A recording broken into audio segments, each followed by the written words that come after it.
ते दृश्य आहे सातारा जिल्ह्यातील मान तालुक्यातील मलवडी येथील श्री खंडोबा देवाच्या यात्रेचे। मुख्यतः एकादशी दिवशी श्री खंडोबा देवाची यात्रा भरत असते। या यात्रेस सातारा जिल्ह्यासह विविध जिल्ह्यातून भाविक मोठ्या प्रमाणात येत असतात। हजारो भाविकांचे एक श्रद्धास्थान म्हणून श्री खंडोबा देवाचा ओळख आहे। तसेच हजारो भाविकांचे एक कुलदैवत श्री खंडोबा देव आहे। या यात्रेस हजारो भाविक येत असतात। आपण जे दृश्य बघत आहात ते दृश्य आहे मलवडी येथील खंडोबा मंदिरातून मूर्ती रथामध्ये नेण्यात येत आहेत। भाविक भंडारा उधळतात। या खंडोबा देवाच्या रथाचं पूजन आमदार जयकुमार गोरे भाऊ व सोनियाताई गोरे यांच्या हस्ते करण्यात आले। यावेळी भाविकांच्या वतीने आमदार जयकुमार गोरे भाऊ यांचा सत्कार करण्यात आला। यावेळी श्री खंडेरायाची आरती नंतर प्रदक्षिणेसाठी निघाला। यावेळी असंख्य भाविक रथ ओढण्यासाठी उत्साहानं येत होते। येळकोट जय मल्हारच्या घोषात हजारो भाविक भंडारा उधळत होते।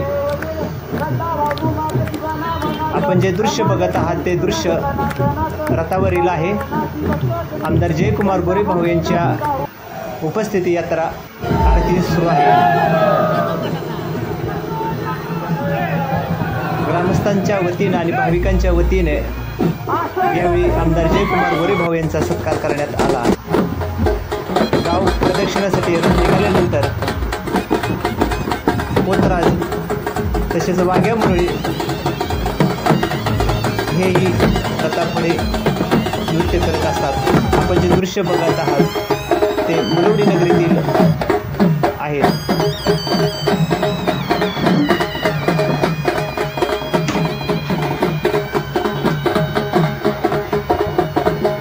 यात्रेनिमित्त मेवा मिठाईची तसेच खोबऱ्याची दुकानं हे होती।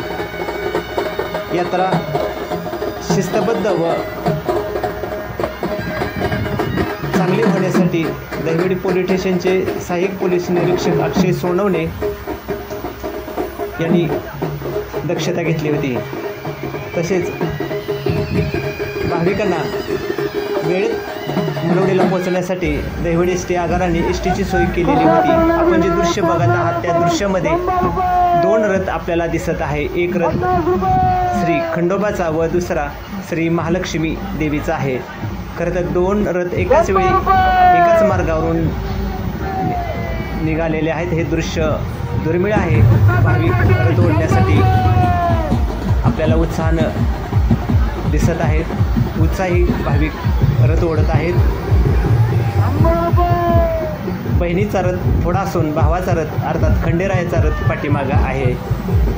गाव प्रदक्षिणा झाल्यानंतर पुन्हा मंदिरात रथ येत असतो। 12:30ला रथाचं पूजन झाल्यानंतर रथ ग्रामप्रदक्षिणेसाठी निघत असतो। मानाच्या काट्या मानाच्या पालख्या या प्रदक्षिणामध्ये सहभागी झालेले असतात। आपल्याला दृश्य दिसत आहे ते भाविक रथ ओढत आहेत। महालक्ष्मीचा रथ आहे। आंधळी फाट्यावरच सर्व वाहनांची व्यवस्था तिथं करण्यात आलेली होती। पोलीस यंत्रणा अतिशय दक्षतेने काळजी घेत होती।